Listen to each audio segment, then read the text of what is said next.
एक ऐसे देवता जिनकी एक दृष्टि समय का पहिया ऐसे पलट देती है कि राजा को फकीर और फकीर को राजा बना देती है।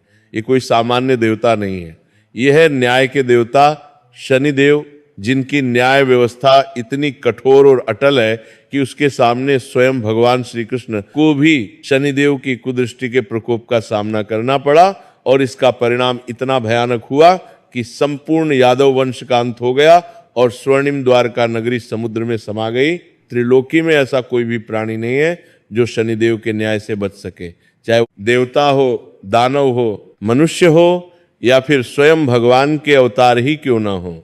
शनिदेव की दृष्टि सबको समान रूप से देखती है और कर्मों के अनुसार फल प्रदान करती है। इस वीडियो में हम इसी रहस्य से पर्दा उठाएंगे। हम जानेंगे शनिदेव के जन्म की कथा, किन कठिन परिस्थितियों में उनका अवतरण हुआ और वे न्याय के देवता कैसे बने। हम समझेंगे कि कैसे एक नवजात शिशु को उसके पिता ने केवल रंग रूप देखकर ठुकरा दिया और कैसे उस अपमान ने एक महान देवता को जन्म दिया। आप जानेंगे वह रहस्य जिसे बहुत कम लोग जानते हैं और आखिर क्यों दिया। शनिदेव की पत्नी ने उन्हें कुदृष्टि का भयानक श्राप दिया जिससे मनुष्य ही नहीं बल्कि देवता भी कांपते हैं। ये वही श्राप है जिसने शनिदेव को न्याय का प्रतीक बना दिया और उन्हें त्रिलोकी में सबसे अधिक शक्तिशाली देवताओं में से एक बना दिया। सुनेंगे शनिदेव से जुड़ी वो अद्भुत और रहस्यमय कथाएं जिन्हें जो भी श्रद्धा और ध्यान से सुनता है उस पर शनिदेव कभी कुदृष्टि नहीं डालते बल्कि जीवन भर उसकी रक्षा और सहायता करते हैं। ये कथाएं केवल कहानियां नहीं हैं बल्कि हमारे जीवन के लिए महत्वपूर्ण शिक्षाएं हैं। इन कथाओं में छिपे हैं वे सूत्र जो हमें बताते हैं कि कैसे शनिदेव प्रसन्न होते हैं और कैसे वे कुदृष्टि डालते हैं। प्रवचन का अंतिम भाग सबसे अधिक महत्वपूर्ण है, जहां हम समझेंगे साढ़े साती और ढैया क्या होती है और वे कौन से उपाय हैं जिनसे शनिदेव सदैव कृपा बनाए रखते हैं। बहुत प्राचीन काल की बात है, जब सृष्टि अपनी युवावस्था में थी। देवताओं का स्वर्ग लोक सुख समृद्धि से भरा हुआ था। स्वर्ग में हर दिन उत्सव मनाया जाता था। अप्सराएं नृत्य करती थीं और गंधर्व मधुर संगीत बजाते थे। देवराज इंद्र अपने सिंहासन पर विराजमान होकर त्रिलोकी का शासन करते थे। उस समय भगवान सूर्यदेव अपने दिव्य रथ पर सवार होकर प्रतिदिन आकाश मार्ग पर विचरण करते थे। सूर्यदेव का रथ अद्भुत था। 7 दिव्य घोड़े उस रथ को खींचते थे जिनके नाम थे गायत्री, भृत्ति, उष्णिक, जगति, त्रिष्टुप, अनुष्टुप और पंक्ति। ये 7 घोड़े 7 रंगों के प्रतीक थे। सूर्यदेव का सारथी अरुण था जो भोर का प्रतीक था। प्रतिदिन प्रातःकाल होते ही सूर्यदेव अपने रथ पर सवार होकर पूर्व दिशा से निकलते थे। उनका तेज इतना प्रखर था कि समस्त लोगों को प्रकाश और ऊर्जा प्रदान करता था। जहां जहां उनका प्रकाश पहुंचता था वहां अंधकार स्वतः ही समाप्त हो जाता था। सूर्यदेव के बिना जीवन की कल्पना भी असंभव थी। वे जीवन के आधार थे, प्रकाश के स्रोत थे और समय के नियंता थे। उनकी महिमा अपरंपार थी और सभी देवता उनका सम्मान करते थे। मनुष्य, देवता, दानव, पशु पक्षी सभी उनकी उपासना करते थे। सूर्यदेव अपने 7 घोड़ों के रथ पर सवार होकर प्रतिदिन पूर्व से पश्चिम की यात्रा करते और तीनों लोकों को अपने प्रकाश से आलोकित करते थे। रात्रि होते ही वे पश्चिम से अदृश्य हो जाते और पाताल लोक से होते हुए पुनः पूर्व दिशा में पहुंचते थे। सूर्यदेव का विवाह देवशिल्पी विश्वकर्मा की पुत्री संज्ञा से हुआ था। विश्वकर्मा स्वयं देवताओं के शिल्पकार थे। उन्होंने स्वर्ग के अनेक भवन, देवताओं के अस्त्र शस्त्र और दिव्य वस्तुएं बनाई थी। उनकी पुत्री संध या अत्यंत रूपवान और सुशील स्त्री थी। उनका सौंदर्य त्रिलोकी में प्रसिद्ध था। देव कन्याएं भी उनके रूप की प्रशंसा करती थी। उनका स्वभाव कोमल था और वे पतिव्रता धर्म में दृढ़ थी। विवाह के पश्चात संध्या ने अपने पति की सेवा में कोई कमी नहीं रखी। वे प्रातःकाल उठकर सबसे पहले स्नान करती थीं, फिर पूजा स्थल को शुद्ध करके सूर्यदेव की आराधना करती। वे नित्य सूर्य मंत्रों का जाप करती और पुष्प अर्पित करती थीं। सूर्यदेव के भोजन की व्यवस्था वे स्वयं करती थीं। गृहस्थी के समस्त कार्यों को वे बड़ी निष्ठा से निभाती थीं। उनका प्रेम अपने पति के प्रति अटूट था। वे दिन रात सूर्यदेव की सेवा में लगी रहती थी। लेकिन एक बड़ी समस्या थी। जो दिन प्रतिदिन बढ़ती जा रही थी। सूर्यदेव का तेज इतना प्रचंड था कि उसे सहन करना किसी साधारण प्राणी के लिए संभव नहीं था। उनके शरीर से निकलने वाली किरणें इतनी तीव्र थीं कि उनके समीप जाना अत्यंत कठिन था। संध्या भी इस तेज से अत्यधिक व्याकुल रहने लगी। जब सूर्यदेव उनके समीप आते तो उनके शरीर से निकलने वाली प्रखर किरणें संध्या को झुलसा देती थी। उनका कोमल शरीर उस तेज को सहन नहीं कर पाता था। उनका शरीर जलने लगता था, त्वचा पर फफोले पड़ जाते थे और आंखें चौंधिया जाती थी। यह पीड़ा दिन प्रतिदिन असहनीय होती जा रही थी। कई बार तो ऐसा होता था कि संध्या सूर्यदेव के समीप जाने से पहले ही भय से कांपने लगती थी। उनका मन घबराने लगता था और शरीर पसीने से भीग जाता था। लेकिन संध्या पतिव्रता थीं। उन्होंने कभी सूर्यदेव से अपनी व्यथा नहीं कही। वे नहीं चाहती थीं कि सूर्यदेव को उनकी पीड़ा का पता चले और वे दुखी हों। वे चुपचाप यह कष्ट सहती रही और मन ही मन विचार करती रही कि इस समस्या का कोई समाधान कैसे निकले। कई रातों को संध्या अपने कक्ष में अकेली बैठकर रोती रहती। वे अपने भाग्य को कोसती और सोचती कि आखिर ये पीड़ा कब तक सहनी पड़ेगी। उनके मन में पति के प्रति प्रेम था, सम्मान था, श्रद्धा थी, लेकिन शरीर उस तेज को सहन नहीं कर पा रहा था। कभी कभी वे सोचती कि काश वे भी सूर्यदेव की तरह तेजस्वी होती तो ये समस्या ही ना होती। कभी वे अपने पिता विश्वकर्मा को याद करके रोती और सोचती कि काश वे यहाँ होते तो कोई उपाय बताते। समय बीतता गया और संध्या ने सूर्यदेव की 3 संतानों को जन्म दिया। पहले पुत्र का नाम वैवस्वत मनु रखा गया, जो आगे चलकर मानव जाति के पूर्वज बने। मनु अत्यंत बुद्धिमान और धर्मजा थे। उन्होंने मानव समाज के लिए धर्म के नियम बनाए जो आज भी मान्य हैं। दूसरे पुत्र का नाम यमराज रखा गया, जो मृत्यु के देवता और धर्मराज के रूप में प्रसिद्ध हुए। यमराज का कार्य मृत्यु के पश्चात प्राणियों के कर्मों का लेखा जोखा करना और उन्हें उचित गति प्रदान करना था। तीसरी संतान पुत्री यमुना थी, जो एक पवित्र नदी के रूप में पृथ्वी पर प्रवाहित हुई। यमुना नदी आज भी भारत की पवित्र नदियों में गिनी जाती है। तीनों संतानें अत्यंत तेजस्वी और गुणवान थीं। उनमें अपने पिता के तेज का अंश था। संध्या अपने बच्चों से बेहद प्रेम करती थी। वे उन्हें गोद में खिलाती, उनकी देखभाल करती और उनके साथ समय बिताती थी। बच्चों को खिलाना, उन्हें सुलाना, उनकी शिक्षा की व्यवस्था करना, ये सब संध्या बड़े प्रेम से करती थी। लेकिन मातृत्व के सुख के बावजूद सूर्य के तेज की पीड़ा उन्हें लगातार सताती रही। दिन के समय जब सूर्यदेव अपने कर्तव्य के लिए आकाश मार्ग पर निकल जाते तो संध्या को कुछ राहत मिलती, लेकिन रात्रि में जब वे वापस लौटते तो वही पीड़ा फिर शुरू हो जाती है। उन्हें लगता था कि यदि ये समस्या हल नहीं हुई तो एक दिन उनका शरीर इस तेज को सहन नहीं कर पाएगा और वे समाप्त हो जाएंगे। ये विचार उन्हें और भी अधिक व्याकुल कर देता था। एक दिन संध्या अकेली बैठी गहरे विचार में डूबी थी। चारों ओर शांति थी। बच्चे सो रहे थे और सूर्यदेव अपने कार्य में व्यस्त थे। संध्या सोच रही थी कि इस समस्या का कोई समाधान होना चाहिए। तभी उनके मन में एक योजना आई। उन्होंने सोचा कि यदि वे किसी प्रकार की घोर तपस्या करें तो शायद उन्हें इतनी शक्ति मिल जाए कि वे सूर्य के तेज को सहन कर सकें, या फिर कोई ऐसा उपाय हो जाए कि सूर्यदेव का तेज कुछ कम हो जाए। लेकिन तपस्या करने के लिए एकांत और समय चाहिए। बच्चों को छोड़कर तपस्या के लिए जाना आसान नहीं था। बच्चे छोटे थे और उन्हें माता की आवश्यकता थी। वैवस्वत मनु अभी शिशु ही थे, यमराज भी बहुत छोटे थे और यमुना तो बिल्कुल नन्ही थी। सूर्यदेव भी अपनी पत्नी के बिना कैसे रहेंगे? घर का प्रबंधन कौन करेगा? बच्चों की देखभाल कौन करेगा? ये सब सोचते हुए संध्या के मन में एक अद्भुत विचार आया। संध्या देवी थी और उनके पास दिव्य शक्तियां थीं। उन्होंने अपनी दिव्य शक्ति का उपयोग करते हुए अपनी छाया को अलग कर दिया। ये कोई सामान्य छाया नहीं थी, बल्कि संध्या का ही प्रतिरूप थी। ये छाया संध्या के समान ही दिखती थी, बोलती थी और व्यवहार करती थी। देखने में दोनों में कोई अंतर नहीं था। संध्या ने अपनी इस छाया को प्रेम से समझाया। उन्होंने कहा कि हे छाया, तुम मेरा रूप धारण करके इस घर में रहना, तुम मेरी जगह लेना और मेरे सभी कर्तव्यों का पालन करना, सूर्यदेव की सेवा करना, उनका ध्यान रखना और बच्चों का पालन पोषण करना। मेरे तीनों बच्चों को अपने प्राणों से भी अधिक प्रेम करना। वैवस्वत मनु, यमराज और यमुना, इन तीनों का पूरा ध्यान रखना। मैं कुछ समय के लिए तपस्या करने जा रही हूं।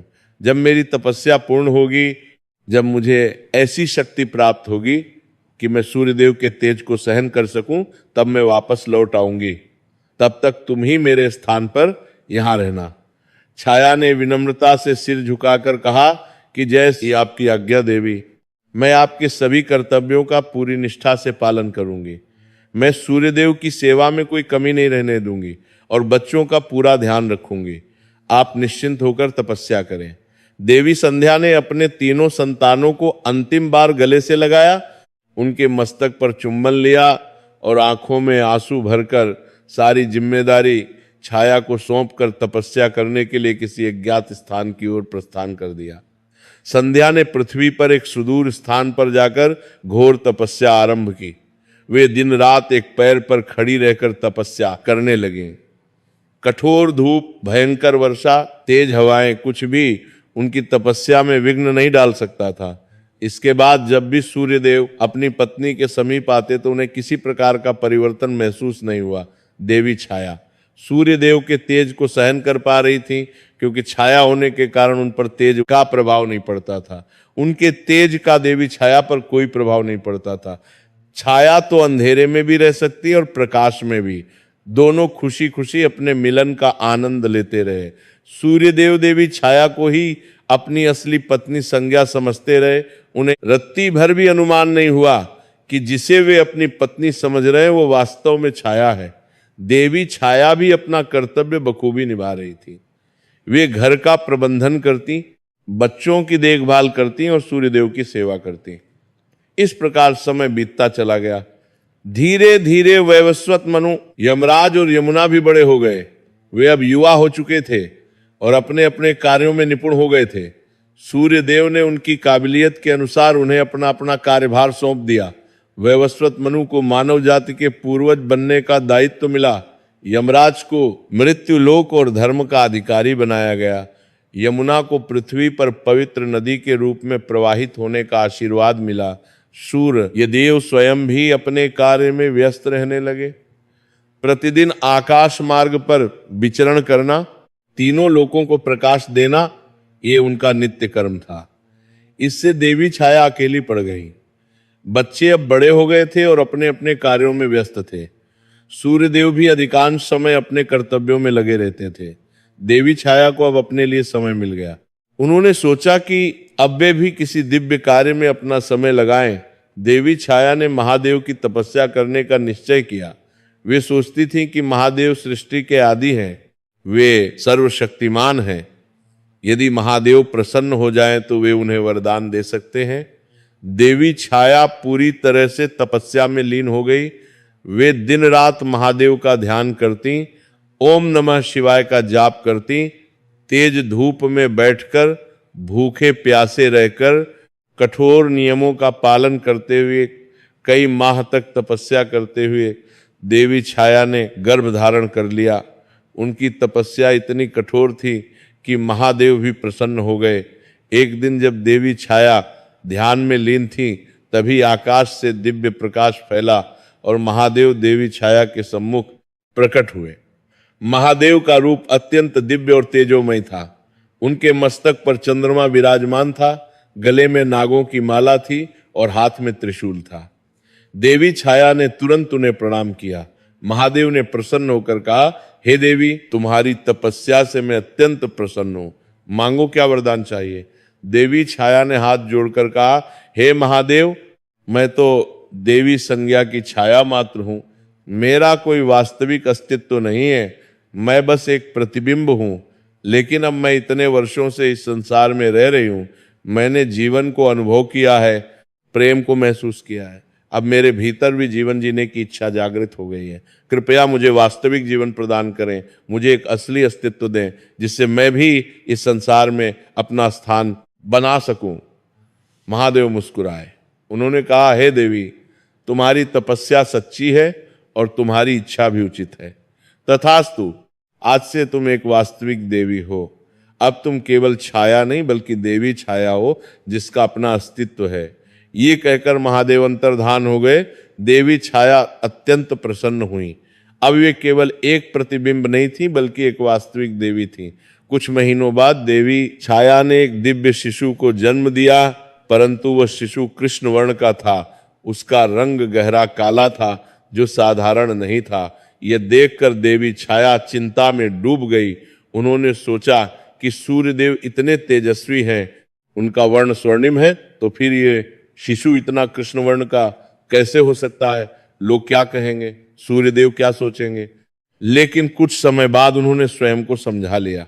दरअसल देवी छाया के भूखे प्यासे और कड़ी धूप में तपस्या करने के कारण ही उनके शिशु का रंग काला हुआ था। जब वे महीनों तक तपस्या कर रही थी तब तेज धूप में बैठी रहती थी, वर्षा में भीगती थी, ठंड में कांपती थी, लेकिन तपस्या नहीं छोड़ती थी। इसी कारण उनके गर्भ में पल रहे शिशु पर भी इसका प्रभाव पड़ा, साथ ही उनकी छाया होने का प्रभाव भी उनके शिशु पर पड़ा। छाया तो अंधेरे से जुड़ी होती है, इसलिए शिशु का वर्ण भी गहरा हो गया। यह दिव्य कृष्ण वर्ण का शिशु कोई और नहीं बल्कि स्वयं शनिदेव ही थे। देवी छाया शनिदेव का लालन पालन बड़े प्रेम से करती रहीं। वे उन्हें दूध पिलाती, सुलाती, खिलाती और बड़े प्यार से रखती। शनिदेव बचपन से ही अत्यंत शांत स्वभाव के थे। वे बहुत कम रोते थे और अधिकांश समय गंभीर रहते थे। उनकी आंखों में एक अजीब सी गहराई थी जो साधारण बच्चों में नहीं होती। एक दिन सूर्यदेव अपने दिन भर के कार्य से निवृत्त होकर अपनी पत्नी से मिलने के लिए सूर्यलोक स्थित अपने महल में आए। महल अत्यंत भव्य था। स्वर्णिम दीवारें, दिव्य रत्नों से जड़े स्तंभ और सुगंधित पुष्पों से सजे उद्यान। सूर्यदेव जैसे ही महल में प्रवेश करने वाले थे तभी देवी छाया उनके स्वागत के लिए आई। उनके हाथों में एक शिशु था। देवी छाया ने अत्यंत प्रसन्नता से कहा, हे देव, देखिए हमें एक पुत्र रत्न की प्राप्ति हुई है, ये हमारा पुत्र है। कहते हुए उन्होंने शिशु शनि को सीधे सूर्यदेव की गोद में रख दिया। परंतु जैसे ही सूर्यदेव की नजर पुत्र पर पड़ी वे पूरी तरह से हैरान और क्रोधित हो गए। उनका मुख क्रोध से लाल हो गया और आंखों में अविश्वास के भाव आ गए। सूर्यदेव ने तुरंत पुत्र शनि को देवी छाया की गोद में वापस रखते हुए देवी छाया को बहुत धिक्कारा। उन्होंने कहा, ये क्या है? ये किसका पुत्र है? मेरा तो बिल्कुल नहीं हो सकता। देखो इसका रंग रूप, इसकी आकृति। उन्होंने क्रोध से कहा कि इस शिशु में उनका कोई भी गुण मौजूद नहीं है। न उनकी तरह तेज है इस शिशु में, न स्वस्थ शरीर है और ना ही रंग रूप। मैं स्वर्णिम वर्ण का हूं, मेरा तेज तीनों लोकों को प्रकाशित करता है और यह शिशु कृष्ण वर्ण का है। किसी भी प्रकार से मेरा पुत्र हो ही नहीं सकता। देवी छाया ने रोते हुए कहा, हे देव, ये हमारा ही पुत्र है। मैंने महीनों तपस्या की थी और तेज धूप के कारण इसका वर्ण ऐसा हो गया। लेकिन सूर्यदेव ने एक ना सुनी। उन्होंने कहा, तुमने निश्चय ही कोई पाप किया है, ये किसी और का पुत्र है। मैं इसे अपना पुत्र मानने से इनकार करता हूं। सूर्य देव ने पुत्र शनि को अपना पुत्र स्वीकार करने से साफ मना कर दिया और गुस्से में वहां से चले गए। वे अपने रथ पर सवार हुए और आकाश मार्ग पर निकल गए। इसके बाद देवी छाया अत्यंत निराश हो गई। वे फूट फूट कर रोने लगीं। उन्होंने शिशु शनि को गले से लगाया और कहा, हे पुत्र, तुम्हारे पिता ने तुम्हें स्वीकार नहीं किया, लेकिन मैं हूं ना, मैं तुम्हारा पालन पोषण करूं, घी, तुम महान बनोगे। यही वह दिन था जब शनिदेव और सूर्यदेव के बीच शत्रुता की शुरुआत हो चुकी थी। छोटे से शिशु के मन में भी ये बात बैठ गई कि उनके पिता ने उन्हें ठुकरा दिया। जैसे जैसे शनिदेव बड़े होते गए ये बात उनके मन में गहरी होती गई। वे सोचते थे कि एक दिन वे इतने शक्तिशाली बनेंगे कि उनके पिता को भी उन्हें स्वीकार करना पड़ेगा। सूर्यदेव ने देवी छाया से दूरी बना ली थी। वे अब उनके पास बहुत कम आते थे। देवी छाया भी दुखी रहने लगी, लेकिन उन्होंने शनिदेव का पालन पोषण बड़े प्रेम से किया। समय बीतने के साथ शनिदेव अब थोड़े बड़े हो चुके थे और अकेली पड़ी देवी छाया का एकमात्र सहारा बन चुके थे। शनिदेव जन्म से ही अत्यंत शक्तिशाली थे और इसका एकमात्र कारण उनके गर्भ में रहते समय देवी छाया का महादेव के लिए तपस्या करना था। जब देवी छाया तपस्या कर रही थी तब महादेव की कृपा उन पर थी और वही कृपा शनिदेव में भी आ गई। तपस्या के प्रभाव के कारण ही शनिदेव इतने ताकतवर थे। महादेव का आशीर्वाद उन पर था। शक्तिशाली होने के साथ साथ वे थोड़े गुस्सैल और शरारती भी थे। बचपन में ही उन्होंने अपनी असाधारण शक्तियों का प्रदर्शन करना शुरू कर दिया था। बेहद कम उम्र होने के बावजूद उन्होंने कई गंधर्वों को युद्ध में अकेले ही परास्त कर दिया था। जब गंधर्व उनका मजाक उड़ाते और उनके कृष्ण वर्ण को लेकर टिप्पणियां करते तो शनिदेव उन्हें युद्ध के लिए ललकारते और परास्त कर देते। धीरे धीरे शनिदेव इतने शक्तिशाली हो गए कि देवताओं को भी टक्कर देने लगे थे। शनिदेव अपने क्रोध का प्रयोग अपनी शक्ति के साथ मिलाकर करते थे। जब वे क्रोधित होते तो उनकी आंखों से ऐसी ऊर्जा निकलती कि सामने वाला भयभीत हो जाता। इसीलिए बड़े बड़े गंधर्व और देवताओं को भी अपनी ताकत का लोहा मनवा चुके थे। स्वर्ग लोक में शनिदेव की चर्चा होने लगी। लोग कहने लगे कि सूर्यदेव का यह पुत्र अत्यंत शक्तिशाली है। शनिदेव के बचपन से ही इतने कठोर बन जाने के पीछे उनके पिता सूर्यदेव के प्रति उनके मन में पल रहा क्रोध था। वे कभी अपने पिता को नहीं भूल पाए। जिस दिन उनके पिता ने उन्हें ठुकराया था वह दिन उनके मन में हमेशा ताजा रहता था। उस समय शनिदेव का एकमात्र लक्ष्य सूर्यदेव से भी ज्यादा शक्तिशाली बनकर उनके घमंड को चकनाचूर करना था। समय जैसे जैसे बीतता गया शनिदेव के अंदर सूर्यदेव के प्रति क्रोध और घृणा की भावना उतनी ही बढ़ती गई।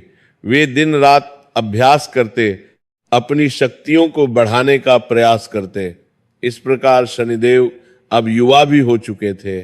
उनका व्यक्तित्व प्रभावशाली था। यद्यपि उनका वर्ण कृष्ण था लेकिन उनके चेहरे पर एक दिव्य तेज था। देवी छाया ने शनिदेव के दिन प्रतिदिन बढ़ते गुस्से को शांत करने के लिए उनका विवाह चित्ररथ नामक कन्या से करवा दिया। चित्ररथ अत्यंत सुंदर और गुणवती कन्या थी। उनका विवाह बड़ी धूमधाम से हुआ। देवी छाया को आशा थी कि विवाह के पश्चात शनिदेव का मन शांत हो जाएगा और वे अपने क्रोध को भूल जाएंगे। इस विवाह के बाद शनिदेव की कथा एक नया और भयावह मोड़ लेती है। यहीं से प्रारंभ होती है वह गाथा जहां उन्हें मिलता है कुदृष्टि का भयानक श्राप। एक ऐसा श्राप जो देवताओं तक को कंपा देता है और शनिदेव को न्याय का नहीं बल्कि भय का प्रतीक बना देता है। और इसी कुदृष्टि के पड़ने से रावण की सोने की लंका जलकर राख में बदल गई और भगवान श्री कृष्ण का वंश पूरा खत्म हो गया और उनकी द्वारिका समुद्र में समा गई, जिनकी कुदृष्टि से स्वयं महादेव को कैलाश छोड़कर जाना पड़ा। इतना ही नहीं, स्वयं सूर्य देव को ग्रहण का सामना करना पड़ा। आगे बढ़ाने से पहले अगर आप वीडियो में यहां तक पहुंच चुके हैं तो वीडियो को लाइक करें और चैनल को सब्सक्राइब करना बिल्कुल भी ना भूलें, क्योंकि ये कथा केवल मनोरंजन के लिए नहीं है बल्कि ये हमारे जीवन में शनिदेव की कृपा पाने का माध्यम है। जो भी इस कथा को पूरा सुनता है उस पर शनिदेव की विशेष कृपा होती है।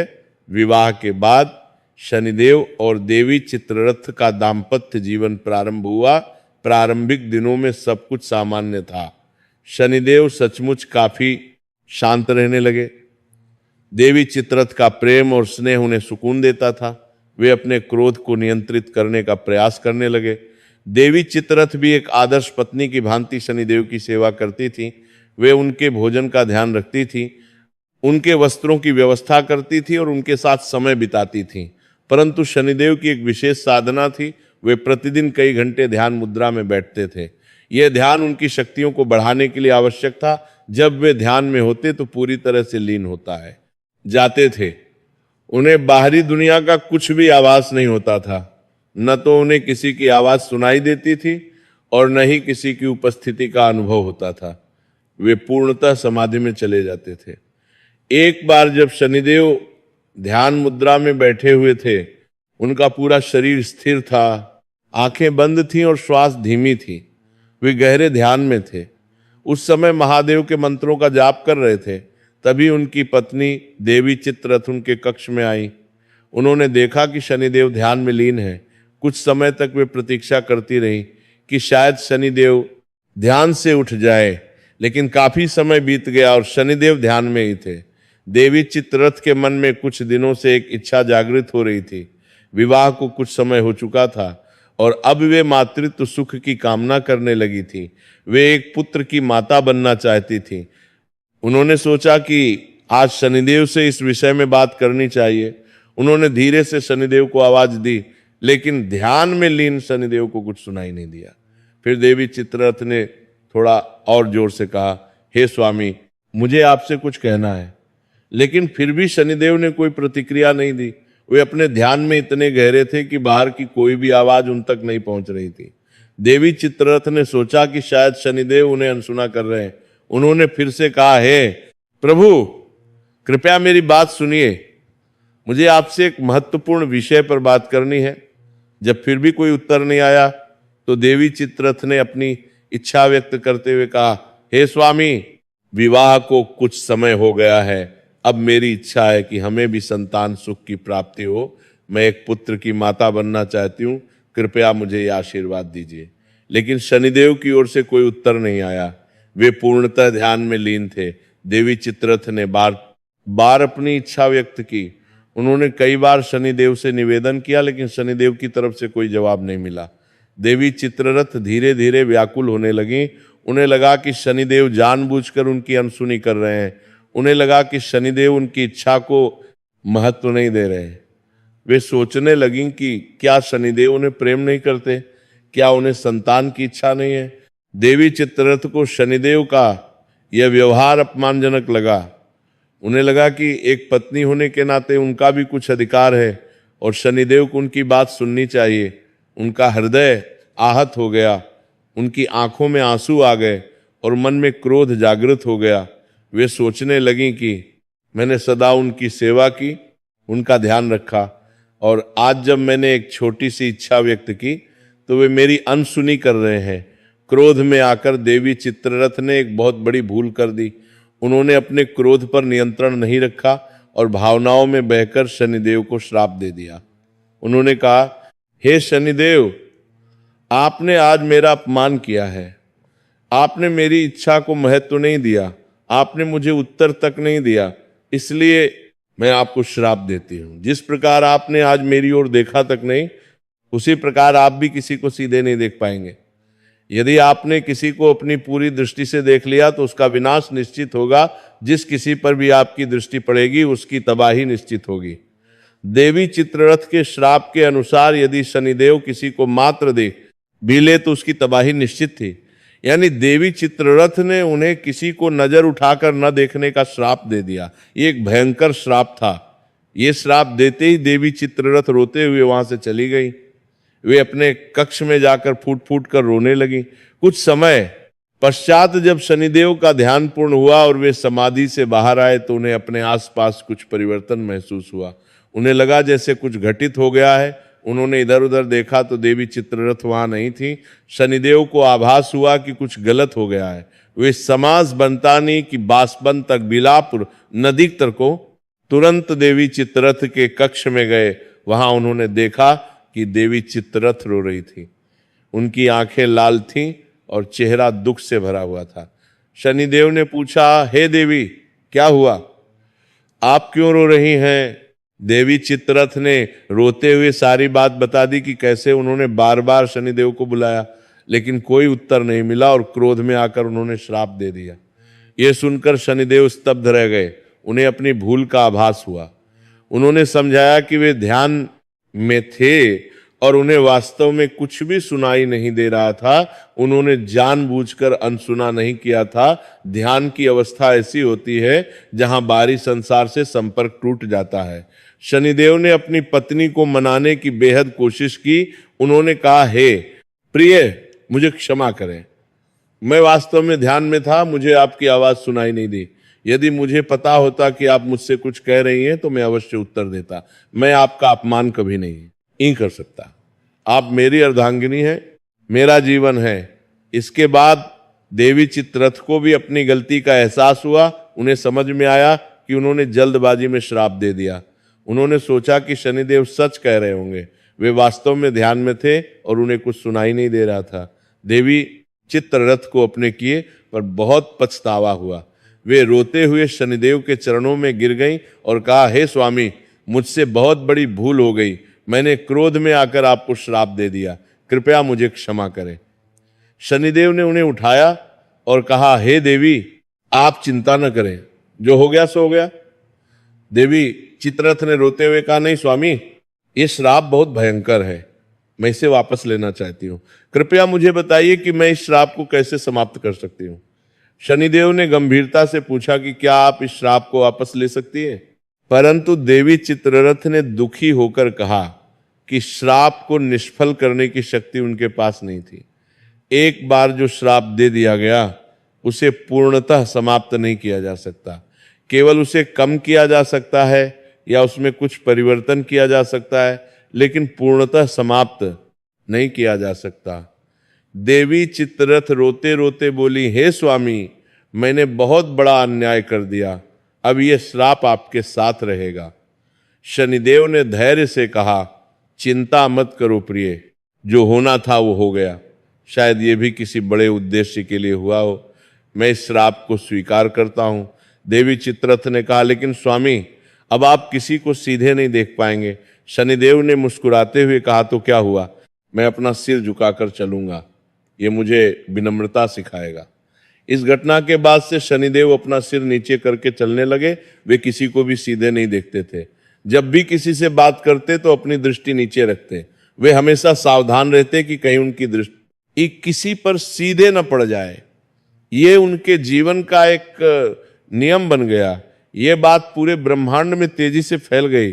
देवता, गंधर्व, यक्ष सभी को पता चल गया कि शनिदेव को एक भयंकर श्राप मिल गया है, जिस पर भी उनकी दृष्टि पड़ेगी उसका विनाश हो जाएगा।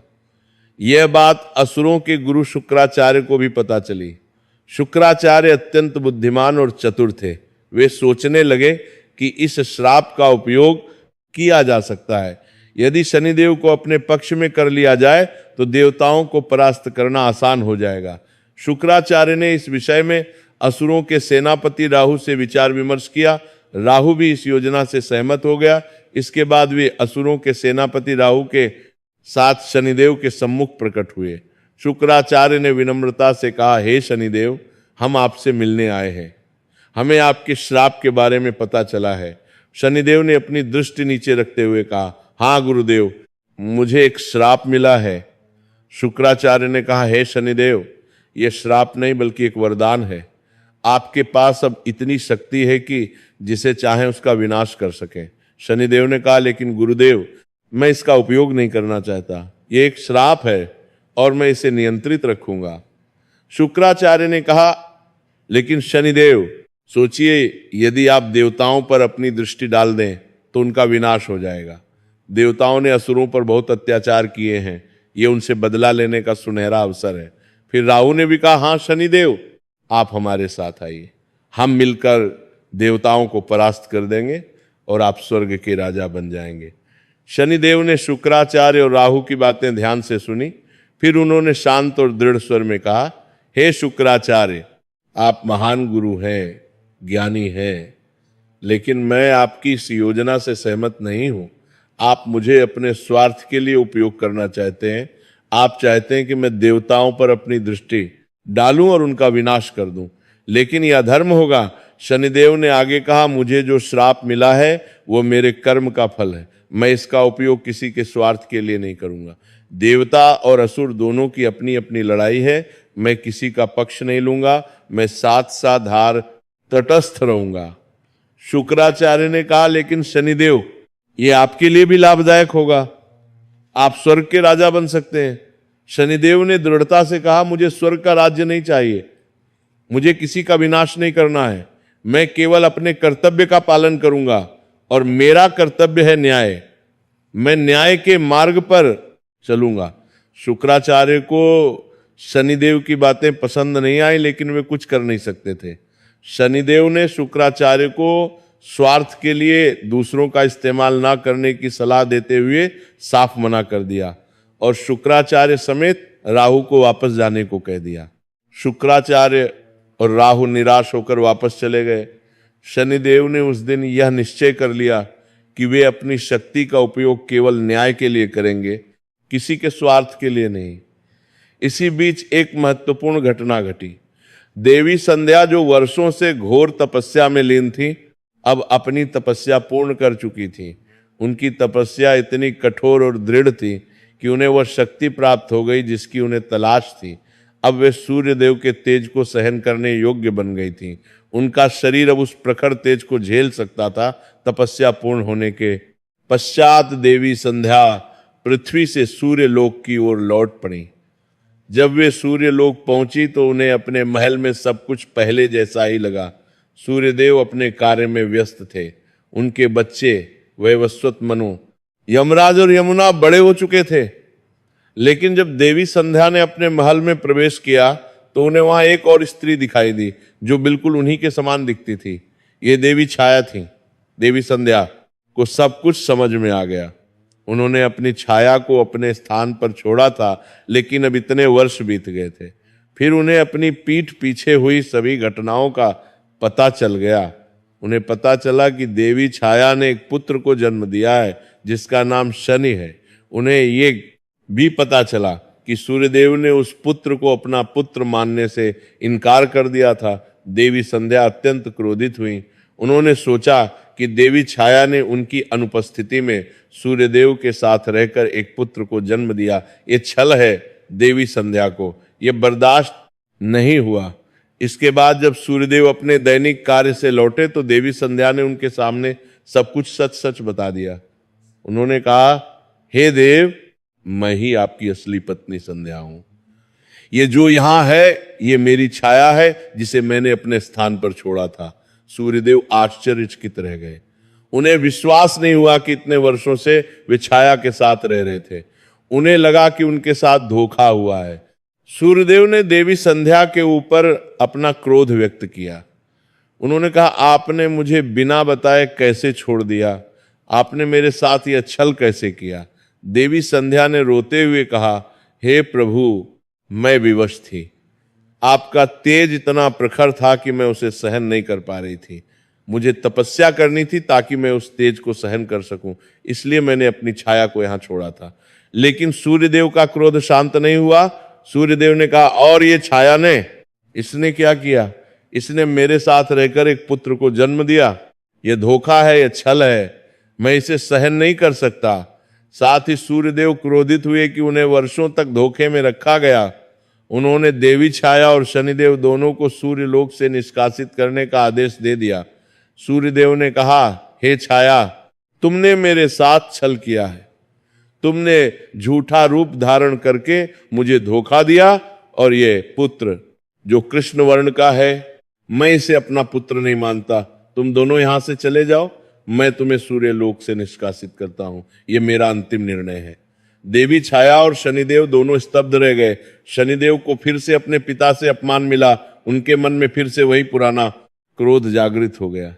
लेकिन इस बार उन्होंने कुछ नहीं कहा। उन्होंने चुपचाप अपनी माता का हाथ पकड़ा और सूर्यलोक से बाहर निकल गए।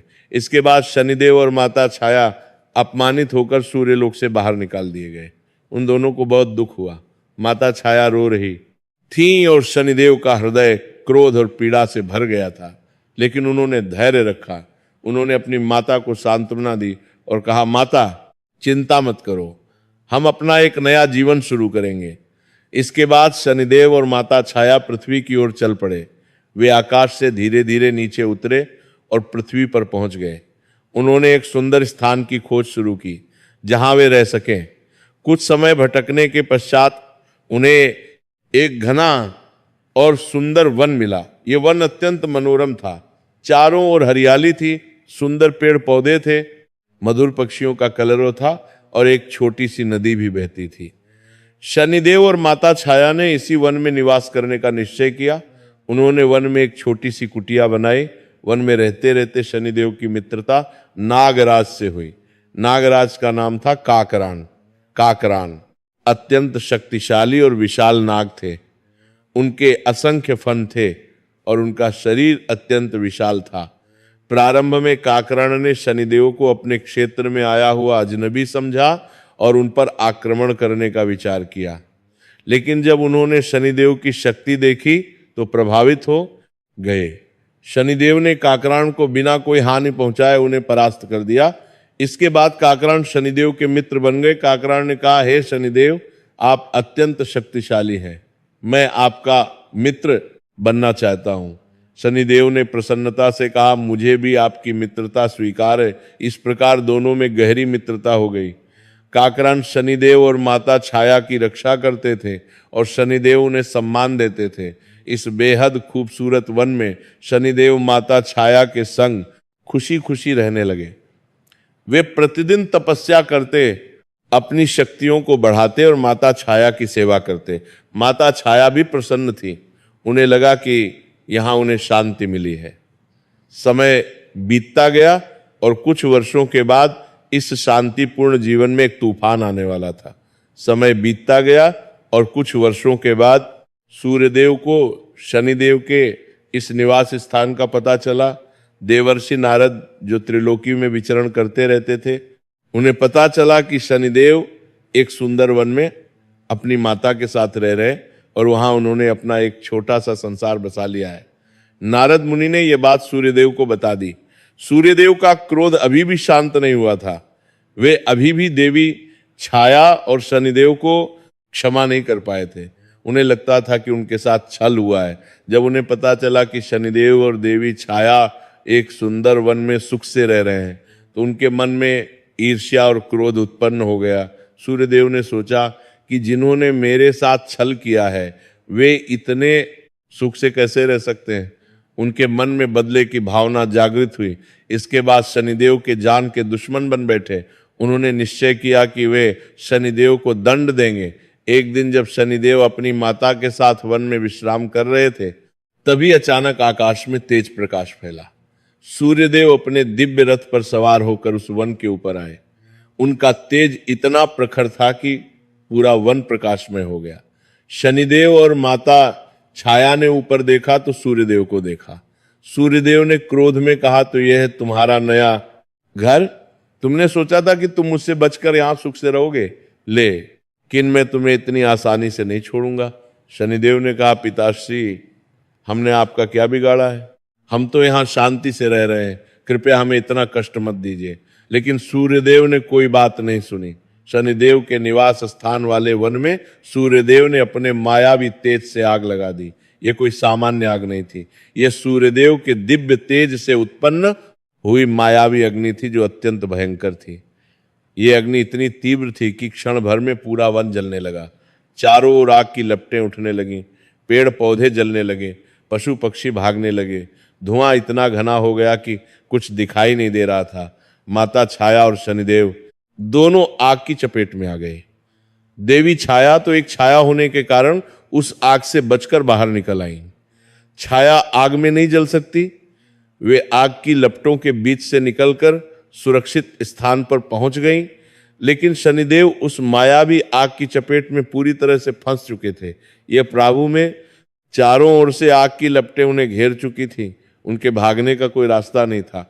आग इतनी तेज थी कि शनिदेव का शरीर जलने लगा। उन्हें असहनीय पीड़ा हो रही थी। शनिदेव ने अपनी समस्त शक्तियों का उपयोग करके अग्नि से बचने का प्रयास किया, लेकिन ये सूर्यदेव की मायावी अग्नि थी जो साधारण अग्नि से बहुत अधिक शक्तिशाली थी। देवी छाया बाहर खड़ी मदद की गुहार लगाने लगी। वे रोते हुए चिल्लाने लगी, बचाओ, कोई मेरे पुत्र को बचाओ। वे इधर उधर भागी, लेकिन कोई भी सहायता के लिए नहीं आया। सभी प्राणी भयभीत होकर भाग चुके थे। तभी अचानक आकाश से एक विशाल छाया दिखाई दी। ये नागराज काकरान थे। काकरान ने दूर से ही देखा कि उनके मित्र शनिदेव खतरे में हैं। वे तुरंत वहां पहुंचे। काकरान ने वन के ऊपर से आकर शनिदेव को देखा जो आग में फंसे हुए थे। काकरान ने बिना एक क्षण गंवाए शनिदेव को अपने पंजों में जकड़ लिया और आग से बाहर निकाल ली। यह काकरान अत्यंत विशाल और शक्तिशाली नाग थे। उन्होंने शनिदेव को अपनी पकड़ में लेकर तेजी से उड़ान भरी। वे आग से बहुत दूर ले गए, लेकिन शनिदेव का शरीर बुरी तरह से झुलस चुका था। उन्हें गंभीर चोटें आई थीं। काकरान ने सोचा कि शनिदेव को तुरंत उपचार की आवश्यकता है और सुरक्षित स्थान की भी। काकरान शनिदेव को काफी दूर अपने लोक ले गए। नागलोक एक दिव्य स्थान था जो पाताल में स्थित था। वहां अनेक नाग निवास करते थे। नागलोक अत्यंत सुंदर था। वहां रत्नों से जड़े महल थे, दिव्य उद्यान थे और शांति का वातावरण था। काल लोक में पहुंचने के बाद काकरण ने शनिदेव को अपनी माता से मिलवाया। काकरण की माता अत्यंत वृद्ध और ज्ञानी नाग माता थी। उन्होंने शनिदेव की दशा देखी। शनिदेव का शरीर जल चुका था, उन्हें असहनीय पीड़ा हो रही थी। नागमाता ने तुरंत दिव्य औषधियों से शनिदेव का उपचार किया।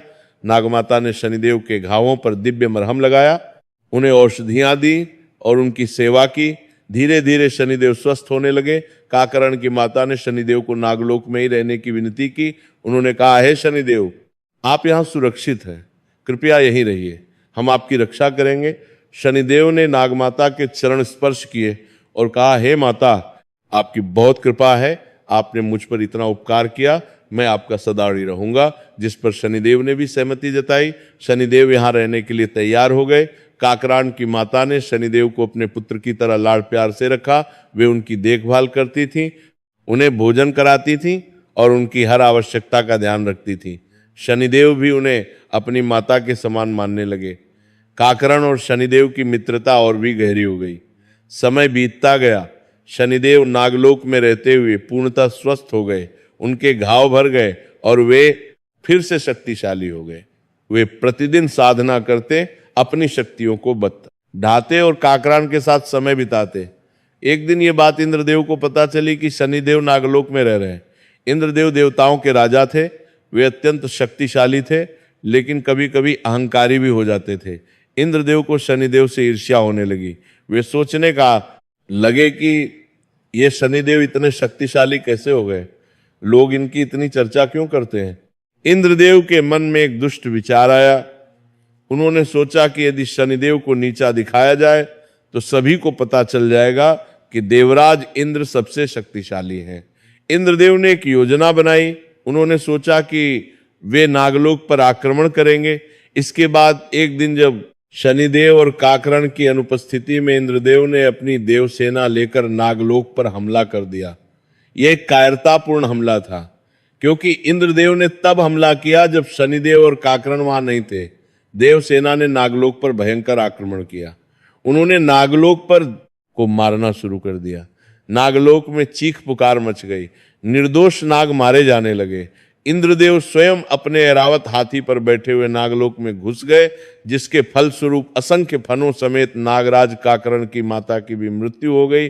नाग माता जो शनिदेव की इतनी सेवा कर रही थी, जिन्होंने उन्हें अपने पुत्र की तरह प्यार दिया था, उन्हें इंद्रदेव की सेना ने निर्दयता से मार डाला। ये एक बहुत बड़ा अपराध था। नागमाता निर्दोष थी, उन्होंने किसी का कुछ नहीं बिगाड़ा था। जब ये बात शनिदेव और नागराज काकरान को पता चली तो वे अत्यंत क्रोधित हो उठे। शनिदेव का क्रोध इस बार 7वें आसमान पर पहुंच गया। उन्होंने अपने जीवन में कभी इतना क्रोध अनुभव नहीं किया था। जिस माता ने उनकी सेवा की, उनकी जान बचाई, उन्हें अपने पुत्र की तरह रखा, उनकी निर्दयता से हत्या कर दी गई। काकरान भी अपने क्रोध पर नियंत्रण नहीं रख पाए। उनकी माता को मार दिया गया था। वे बदला लेना चाहते थे। शनिदेव और काकरण दोनों ने निश्चय किया कि वे इंद्रदेव को दंड देंगे। उन्होंने स्वर्ग लोक पर आक्रमण करने का निर्णय लिया।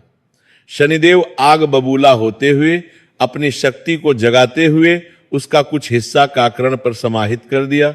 शनिदेव ने अपनी दिव्य शक्ति का कुछ अंश काकरान को दे दिया, जिससे काकरान की शक्ति कई गुना बढ़ गई। काकरान का शरीर और भी विशाल हो गया और उनके फनों से अग्नि निकलने लगी। फिर शनिदेव काकरान पर सवार होकर स्वर्ग लोक की तरफ प्रस्थान कर दिए। काकरान तीव्र गति से आकाश में उड़ने लगे। उनकी गर्जना इतनी भयंकर थी कि पूरा आकाश कांप गया। शनिदेव के क्रोध की ऊर्जा चारों ओर फैल रही थी।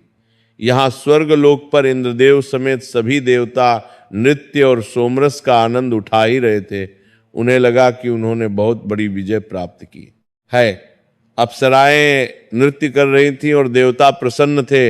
इंद्रदेव अपने सिंहासन पर बैठे हुए सोमरस का पान कर रहे थे कि तभी उन्हें दूर से बेहद जोरदार गर्जना सुनाई दी। यह गर्जना इतनी तेज और भयानक थी कि स्वर्ग के द्वार हिल गए। सभी देवता चौंक गए उन्होंने आकाश की ओर देखा तो एक भयानक दृश्य दिखाई दिया। करता हुआ तीव्र गति से सामने आता हुआ काकरण और उस पर सवार शनिदेव नजर आए। काकरण काल के समान दिख रहे थे, उनके असंख्य फन फैले हुए थे और उनसे अग्नि निकल रही थी। शनिदेव का चेहरा क्रोध से लाल था और उनकी आंखों से ऐसी ऊर्जा निकल रही थी जो भयावह थी। उन्हें देखकर स्वर्गलोक में भगदड़ मच गई। अप्सराएं भागने लगी, गंधर्व छिप गए और देवता युद्ध के लिए अस्त्र शस्त्र लिए तैयार हो गए। इंद्रदेव अपने सिंहासन से उठे और अपना वज्र उठाया। उन्होंने देवताओं को युद्ध के लिए तैयार होने का आदेश दिया, लेकिन शनिदेव स्वर्ग पर कदम रखते ही अपनी तिरछी नजर से देवताओं को पहले शक्तिहीन बना दिया। शनिदेव की कुदृष्टि का प्रभाव इतना तीव्र था कि जिस देवता पर भी उनकी दृष्टि पड़ी वह तुरंत कमजोर हो गया।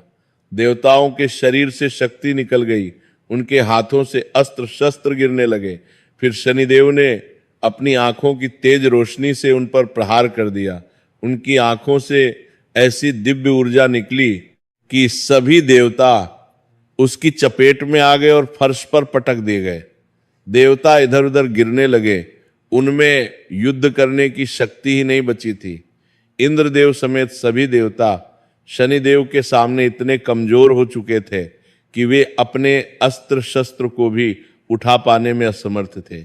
इंद्रदेव ने अपना वज्र फेंकने का प्रयास किया, लेकिन उनके हाथों में इतनी शक्ति ही नहीं थी। वज्र उनके हाथ से गिर गया। फिर शनिदेव ने देवताओं के ही अस्त्र शस्त्रों से उन्हें बुरी तरह से घायल करना शुरू कर दिया। उन्होंने देवताओं के तलवार, त्रिशूल और अन्य अस्त्र उठाए और उन्हीं से देवताओं पर प्रहार करने लगे। ये एक विचित्र दृश्य था। देवता अपने ही अस्त्रों से घायल हो रहे थे। इसके बाद सभी देवताओं को स्वर्ग से किसी भी तरह अंतर्धान होकर भागना पड़ा। कोई देवता शनिदेव का सामना नहीं कर नाजिन कर दी। कोई देवता शनिदेव का सामना नहीं करती। दोजूजिन को सका। स्वर्ग लोक जो देवताओं का निवास स्थान था, वहां से देवताओं को ही भागना पड़ा। यह देवताओं के लिए एक बहुत बड़ा अपमान था। इंद्रदेव समेत सभी देवताओं ने शनिदेव के भय से कहीं दूर जाकर सूर्यदेव को याद किया। वे सभी एक सुरक्षित स्थान पर इकट्ठे हुए और सूर्यदेव का आह्वान करने लगे। उन्होंने कहा, हे सूर्यदेव, कृपया हमारी रक्षा करें। शनिदेव ने हम पर आक्रमण कर दिया है। वे अत्यंत क्रोधित हैं। सभी देवता सूर्यदेव से शनिदेव को जलाकर भस्म कर देने की विनती करने लगे। उन्होंने कहा, हे सूर्यदेव, आप अत्यंत शक्तिशाली हैं। केवल आप ही शनिदेव को रोक सकते हैं। कृपया स्वर्ग लोक जाइए और शनिदेव को परास्त कीजिए। सूर्यदेव को भी अपने पुत्र के इस क्रोध का समाचार मिला। उन्हें लगा कि शनिदेव नियंत्रण से बाहर हो गए हैं। उन्होंने निश्चय किया कि वे स्वयं जाकर शनिदेव को रोकेंगे। इसके बाद स्वर्ग लोक में सूर्यदेव का आगमन हुआ। सूर्यदेव अपने दिव्य तेज के साथ स्वर्गलोक में प्रकट हुए। उनका तेज इतना प्रखर था कि पूरा स्वर्ग प्रकाशमय हो गया। शनिदेव ने अपने पिता को देखा। उनके मन में पुराना क्रोध फिर से जागृत हो गया। सूर्यदेव ने कठोर स्वर में कहा, शनिदेव, तुम ये क्या कर रहे हो? तुमने स्वर्ग लोक पर आक्रमण किया, तुमने देवताओं को घायल किया। यह अधर्म है। मैं तुम्हें आदेश देता हूं कि तुम ये सब रोक दो और तुरंत यहां से चले जाओ। शनिदेव ने दृढ़ता से कहा, नहीं, मैं नहीं रुकूंगा। इंद्रदेव ने निर्दोष नागमाता की हत्या की है। ये एक घोर अपराध है। मैं उन्हें दंड दूंगी। सूर्यदेव ने फिर कहा, लेकिन तुम स्वर्गलोक पर आक्रमण नहीं कर सकते। ये अधर्म है, जिस पर शनिदेव ने साफ इनकार कर दिया। उन्होंने कहा, जो अधर्म है वह इंद्रदेव ने किया है, मैं तो केवल न्याय कर रहा हूं। सूर्यदेव क्रोधित हो गए। उन्होंने देखा कि शनिदेव उनकी बात नहीं मान रहे। फिर सूर्यदेव ने शनिदेव के ऊपर अपनी मायावी घातक किरणों से प्रहार कर दिया। सूर्यदेव की किरणें अत्यंत शक्तिशाली थी। ये किरणें किसी को भी जलाकर भस्म कर सकती थीं, लेकिन शनिदेव भी अब बहुत शक्तिशाली हो चुके थे, जिससे शनिदेव ने बीच में ही अपनी आंखों की भयंकर ऊर्जा से सूर्यदेव की किरणों को नष्ट कर दिया। शनिदेव की आंखों से ऐसी ऊर्जा निकली कि सूर्यदेव की किरणें उसमें विलीन हो गई ये देखकर सभी देवता आश्चर्यचकित रह गए और साथ ही शनिदेव ने अपने पिता सूर्यदेव के ऊपर अपनी कुदृष्टि भी डाल दी। ये एक बहुत बड़ा क्षण था। पहली बार शनिदेव ने अपने पिता पर अपनी कुदृष्टि डाली। इससे सूर्यदेव बिल्कुल ठंडे और काले पड़ गए। सूर्यदेव का तेज समाप्त हो गया, उनका स्वर्णिम रंग काला पड़ गया, उनके शब्द रीढ़ से निकलने वाला प्रकाश बंद हो गया, जिसके फलस्वरूप पूरे आकाशगंगा की रोशनी विलुप्त हो गई और हर जगह सिर्फ अंधेरा ही अंधेरा छा गया। तीनों लोकों में अंधकार फैल गया। एक भयानक दृश्य था। पृथ्वी पर अचानक अंधेरा छा गया, दिन में ही रात हो गई। लोग भयभीत हो गए, पशु पक्षी चिल्लाने लगे, सभी सोचने लगे कि क्या हो गया, सूर्य कहाँ चला गया। इसके बाद सूर्यदेव को भी स्वर्ग छोड़कर भागना पड़ा। वे अपनी शक्ति खो चुके थे, उनका तेज समाप्त हो गया था, वे लड़ने की स्थिति में नहीं थे। सूर्यदेव ने अंतर्धान होकर कहीं दूर जाकर शरण ली। फिर सभी देवता अपनी बची खुची शक्तियों का इस्तेमाल कर किसी भी प्रकार पृथ्वी में स्थित कैलाश पहुंचे। वे सब घायल थे, कमजोर थे और भयभीत थे। वे महादेव के सम्मुख पहुंचे और रोते हुए सारी बात बताई। इंद्रदेव रोते हुए महादेव के चरणों में गिर गए। अग्निदेव, वरुणदेव, वायुदेव सभी देवता घायल अवस्था में थे। उन्होंने महादेव से कहा, हे महादेव, शनिदेव ने स्वर्ग लोक पर आक्रमण कर दिया है। उन्होंने हम सभी को परास्त कर दिया। स्वयं सूर्यदेव भी उनके सामने नहीं टिक पाए। शनिदेव की कुदृष्टि ने सूर्यदेव का तेज समाप्त कर दिया है। पूरे ब्रह्मांड में अंधकार फैल गया है। इंद्रदेव ने आगे कहा, हे देवादिदेव, केवल आप ही शनिदेव को रोक सकते हैं। कृपया स्वर्गलोक चलिए और शनिदेव को समाप्त कर दीजिए, अन्यथा पूरा देवलोक नष्ट हो जाएगा। सभी देवता महादेव के सामने हाथ जोड़कर खड़े हो गए। महादेव ने शांति से पूछा, ये सब कैसे हुआ? किस कारण से शनिदेव इतने क्रोधित हुए? तब देवताओं ने पूरी घटना बताई। उन्होंने बताया कैसे इंद्रदेव ने नागलोक पर आक्रमण किया और नागमाता की हत्या कर दी। महादेव ने सब कुछ सुना। इतना सुनते ही महादेव का मुख गंभीर हो गया। उन्होंने कहा, तो ये सब तुम्हारे कुकर्मों का परिणाम है। इंद्र, तुमने एक निर्दोष माता की हत्या की। तुमने शनिदेव और काकरान की अनुपस्थिति में कायरता से नागलोक पर आक्रमण किया। ये अधर्म है, तुम ही सब के जिम्मेदार हो। महादेव ने सभी देवताओं को उनके कुकर्मों के लिए फटकारा। उन्होंने कहा, तुम देवता हो, धर्म के रक्षक हो, लेकिन तुमने स्वयं अधर्म किया। शनिदेव ने तो केवल न्याय की मांग की है। इंद्रदेव का सिर शर्म से झुक गया। सभी देवता समझ गए कि उन्होंने गलती की है। फिर महादेव ने कहा, लेकिन शनिदेव का क्रोध भी अब नियंत्रण से बाहर हो गया है।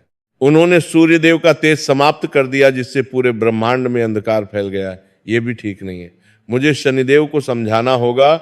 महादेव ने फिर स्वर्गलोक समेत देवताओं की शक्तियों को वापस दिलाने का भी भरोसा दिलाया।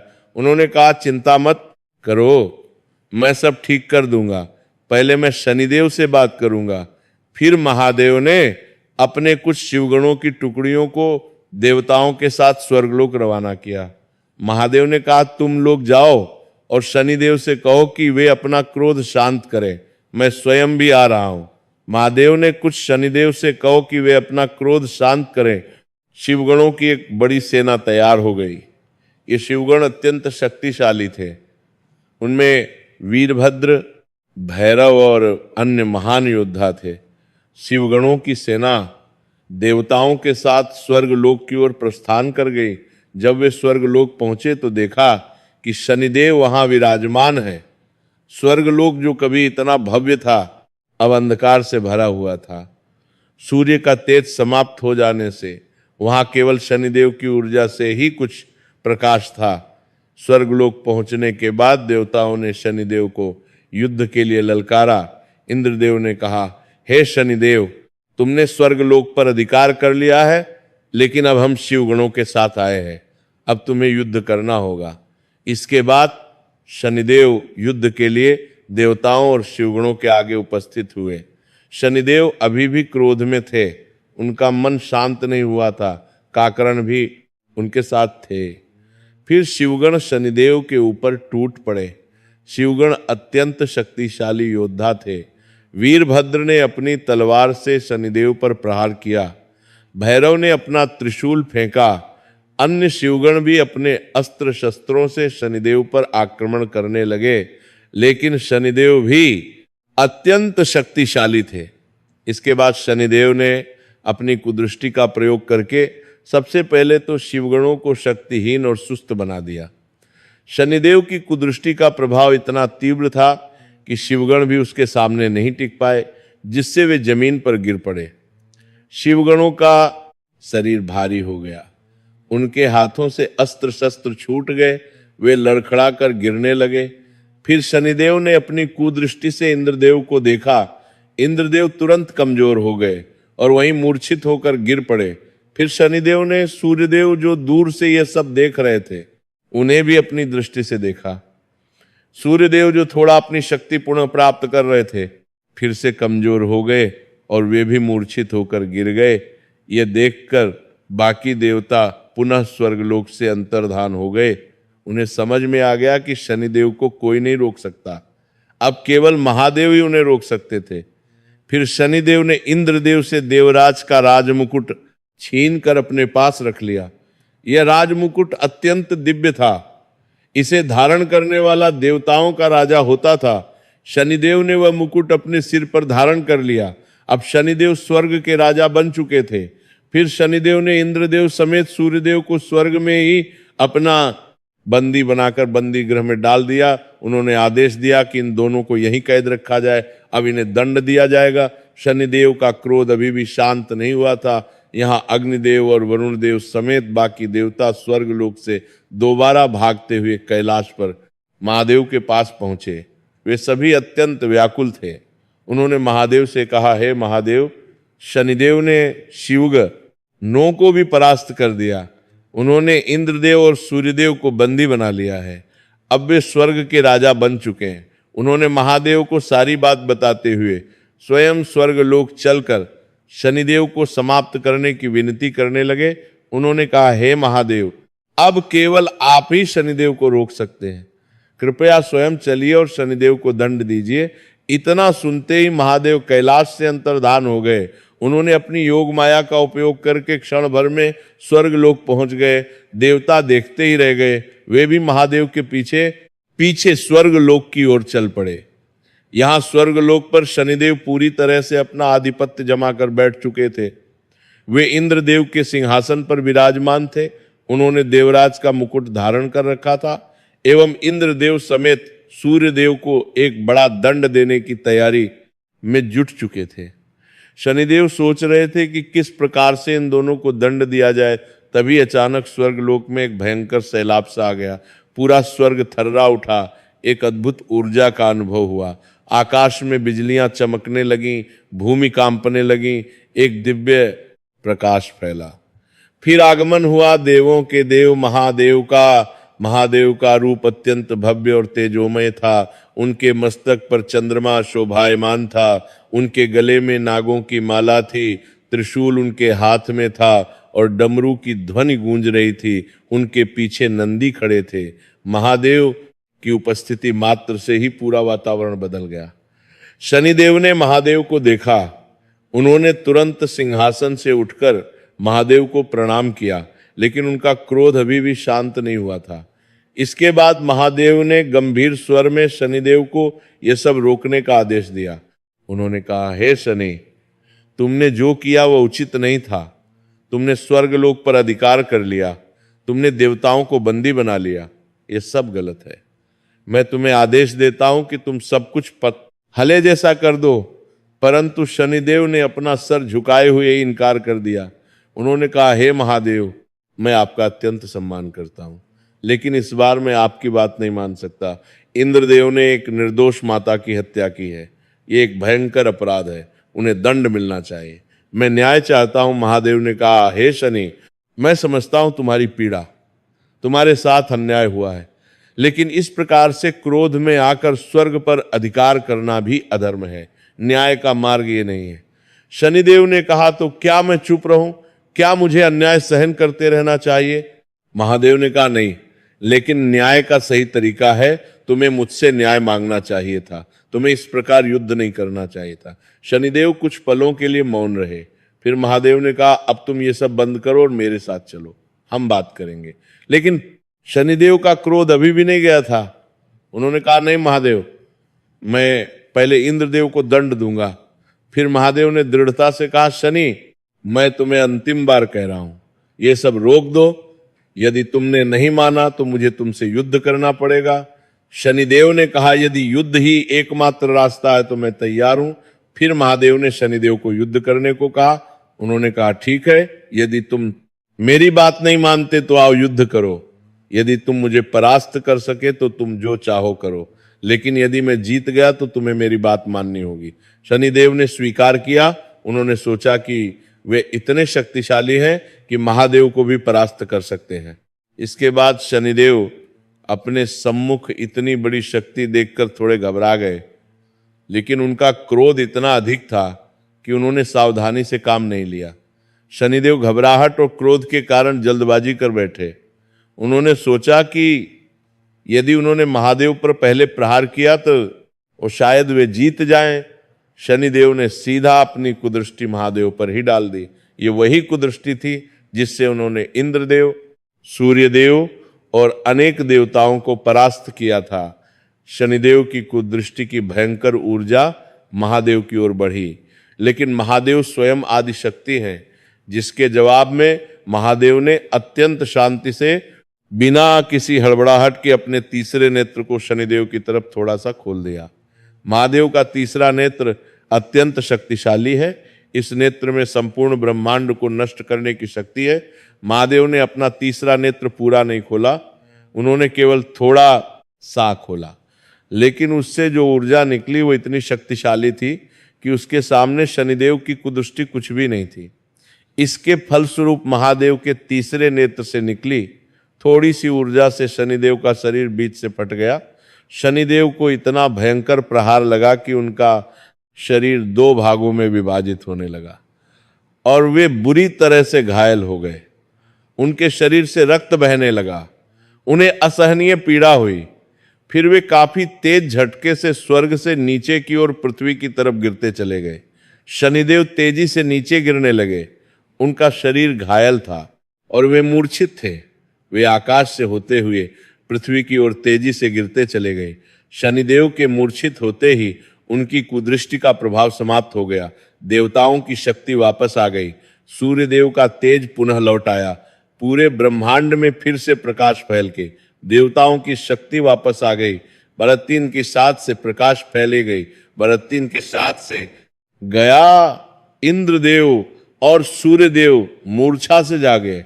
उन्होंने देखा कि महादेव वहां हैं और शनिदेव नहीं है। उन्हें समझ में आ गया कि महादेव ने शनिदेव को परास्त कर दिया है। सभी देवता महादेव के चरणों में गिर गए और उनका धन्यवाद करने लगे। यहां महादेव के त्रिनेत्र से निकली थोड़ी सी ही ऊर्जा में इतनी ताकत थी कि शनिदेव स्वर्ग से नीचे की तरफ गिरते हुए पृथ्वी पर काफी तीव्र गति से जा पहुंचे। वे इतनी तेजी से गिरे कि जहां भी वे गिरते वहां गड्ढा बन जाता। शनिदेव गिरते हुए तमाम पेड़ पौधों को ध्वस्त करते हुए अंततः एक विशाल पीपल के पेड़ में जा अटके। ये पीपल का पेड़ अत्यंत प्राचीन और विशाल था। शनिदेव उस पेड़ की मोटी डालों में फंस गए। उनका शरीर पेड़ की शाखाओं पर लटक गया। शनिदेव पूरी तरह से अधमरे हो चुके थे। उनका शरीर बुरी तरह से घायल था, रक्त बह रहा था और पीड़ा असहनीय थी। ऐसा लगता था जैसे वे अब नहीं रहे। उनकी सांसें बहुत धीमी थीं। उनका शरीर निष्क्रिय पड़ा था, परंतु कुछ देर बाद उन्हें धीरे धीरे होश आया। उनकी आंखें धीरे से खुली। उन्हें असहनीय पीड़ा हो रही थी। हर सांस लेने में कष्ट हो रहा था। शरीर हिलाने में भी पीड़ा होती थी। फिर उन्हें महादेव की शक्ति का एहसास हुआ। शनिदेव को समझ में आ गया कि महादेव कितने शक्तिशाली हैं। उन्होंने तो महादेव के तीसरे नेत्र की केवल थोड़ी सी शक्ति देखी थी और वे इस हालत में पहुंच गए। यदि महादेव ने अपना तीसरा नेत्र पूरा खोल दिया होता तो शनिदेव का अस्तित्व ही समाप्त हो जाता। इसके बाद शनिदेव महादेव से काफी प्रभावित हुए। उन्हें अपनी गलती का एहसास हुआ। उन्हें समझ में आया कि उन्होंने क्रोध में आकर बहुत कुछ गलत किया। उन्होंने स्वर्ग पर आक्रमण किया, देवताओं को घायल किया, उन्हें सूर्यदेव का तेज समाप्त कर दिया। यह सब गलत था, शनिदेव को यह भी समझ में आया कि वे अपने क्रोध के कारण अंधे हो गए थे। क्रोध ने उनकी बुद्धि को नष्ट कर दिया था। उन्होंने बिना सोचे समझे कार्य किए। उन्हें अपनी गलतियों पर पश्चाताप होने लगा। शनिदेव ने सोचा कि महादेव ही सबसे महान है, वे ही सच्चे देवाधिदेव हैं, उनकी शक्ति असीम है, उनका ज्ञान अपरंपार है। शनिदेव ने मन ही मन निश्चय किया कि वे अब महादेव को अपना गुरु मानेंगे। उन्हें महादेव को अपना गुरु मानते हुए पीपल के पेड़ में वैसे ही पड़े महादेव का ये तपस्या में लीन हो गए। शनिदेव में इतनी भी शक्ति नहीं बची थी कि वे थोड़ा हिल भी सकें। उनका शरीर पूरी तरह से क्षतिग्रस्त था, लेकिन उनका मन अब शांत था। शनिदेव ने पीपल के पेड़ में लटके हुए ही ध्यान लगाना शुरू किया। उन्होंने ओम नमः शिवाय का जाप करना आरंभ किया। उनका पूरा ध्यान महादेव पर केंद्रित हो गया। वे भूल गए कि उनका शरीर घायल है, वे भूल गए कि उन्हें पीड़ा हो रही है। उनका पूरा मन महादेव की आराधना में लग गया। फिर काफी वर्षों तक पीपल के पेड़ में ऐसे ही पड़े घोर तपस्या करने के बाद महादेव शनिदेव से काफी प्रसन्न हुए। शनिदेव की तपस्या अत्यंत कठोर थी। वे घायल अवस्था में थे, लेकिन फिर भी उन्होंने तपस्या नहीं छोड़ी। वर्षों तक वे उसी पेड़ पर लटके रहे और महादेव का ध्यान करते रहे। महादेव शनिदेव की क्षमता और साहस से तो पहले से ही काफी प्रभावित थे। शनिदेव में अपार शक्ति थी। उन्होंने सभी देवताओं को परास्त कर दिया था, लेकिन अब महादेव शनिदेव की तपस्या और समर्पण से भी प्रसन्न हो गए। एक दिन जब शनिदेव ध्यान में लीन थे, तभी आकाश में दिव्य प्रकाश फैला। महादेव प्रकट हुए। उन्होंने शनिदेव को देखा जो पीपल के पेड़ में लटके हुए तपस्या कर रहे थे। महादेव का हृदय करुणा से भर गया, इसलिए महादेव ने शनिदेव को पीपल के पेड़ से अंतर्धान कर सीधे अंतरिक्ष में ला खड़ा कर दिया। एक क्षण में शनिदेव पीपल के पेड़ से गायब हो गए और अंतरिक्ष में प्रकट हो गए। वहां महादेव उनके सामने खड़े थे। महादेव ने अपनी दिव्य शक्ति से शनिदेव को पहले जैसे स्वस्थ भी बना दिया। शनिदेव के सभी घाव भर गए, उनका शरीर पुनः शक्तिशाली हो गया। वे फिर से पूर्ण रूप से स्वस्थ हो गए। शनिदेव ने तुरंत महादेव के चरणों में प्रणाम किया। साथ ही महादेव ने शनिदेव को एक दिव्य त्रिशूल भी भेंट किया। यह त्रिशूल अत्यंत शक्तिशाली था। इस त्रिशूल में दिव्य शक्तियां थीं। महादेव ने कहा, हे शनि, ये त्रिशूल तुम्हारे काम आएगा। इसका उपयोग केवल धर्म की रक्षा के लिए करना। इसके बाद महादेव ने शनिदेव को एक दिव्य लोक भी भेंट किया। महादेव ने अपनी शक्ति से एक नया लोक की रचना की जो अत्यंत सुंदर था। इस लोक में दिव्य महल थे, सुंदर उद्यान थे। यह लोक शनिदेव का निवास स्थान बनने वाला था, जिसको महादेव ने शनि लोक नाम दिया। महादेव ने कहा, हे शनि, ये तुम्हारा लोक है, अब तुम यहां निवास करोगे। और आखिर में सबसे महत्वपूर्ण घोषणा हुई। महादेव ने समस्त ब्रह्मांड के देवी देवताओं की मौजूदगी में शनिदेव को पूरे ब्रह्मांड का न्यायाधीश घोषित किया। सभी देवता, गंधर्व, यक्ष, नाग सब एकत्रित हुए। महादेव ने घोषणा की है, सभी देवताओं और प्राणियों, आज से शनिदेव इस ब्रह्मांड के न्यायाधीश हैं, यानी न्याय के देवता। महादेव ने आगे कहा, शनि का काम होगा प्रत्येक प्राणी के कर्मों का लेखा जोखा रखना और उन्हें उनके कर्मों के अनुसार फल देना, चाहे वो देवता हो, मनुष्य हो, दानव हो या कोई भी प्राणी। सभी को अपने कर्मों का फल भोगना होगा और शनि यह सुनिश्चित करेंगे कि न्याय हो। महादेव ने कहा, शनिदेव को यह अधिकार है कि वे किसी भी प्राणी को उसके कर्मों के अनुसार कष्ट या सुख दे सकते हैं। यदि किसी ने बुरे कर्म किए हैं तो शनि उसे दंड देंगे। यदि किसी ने अच्छे कर्म किए हैं तो शनि उसे पुरस्कार देंगे। शनि किसी का पक्षपात नहीं करेंगे, वे केवल न्याय करेंगे। सभी देवताओं ने इस घोषणा को स्वीकार किया। इंद्रदेव ने भी स्वीकार किया। सूर्यदेव को भी यह घोषणा स्वीकार करनी पड़ी। अब शनिदेव पूरे ब्रह्मांड के न्यायाधीश थे। उन्हें यह महान जिम्मेदारी मिली थी। शनिदेव ने महादेव के चरणों में प्रणाम किया और कहा, हे महादेव, आपकी बहुत कृपा है, आपने मुझ पर इतना विश्वास किया, आपने मुझे ये महान जिम्मेदारी सौंपी। मैं वचन देता हूं कि मैं निष्पक्ष रूप से ये न्याय करूंगा। मैं किसी का पक्षपात नहीं करूंगा, चाहे वो मेरे पिता हो, मेरे मित्र हो या कोई भी हो। सभी को उनके कर्मों का फल मिलेगा।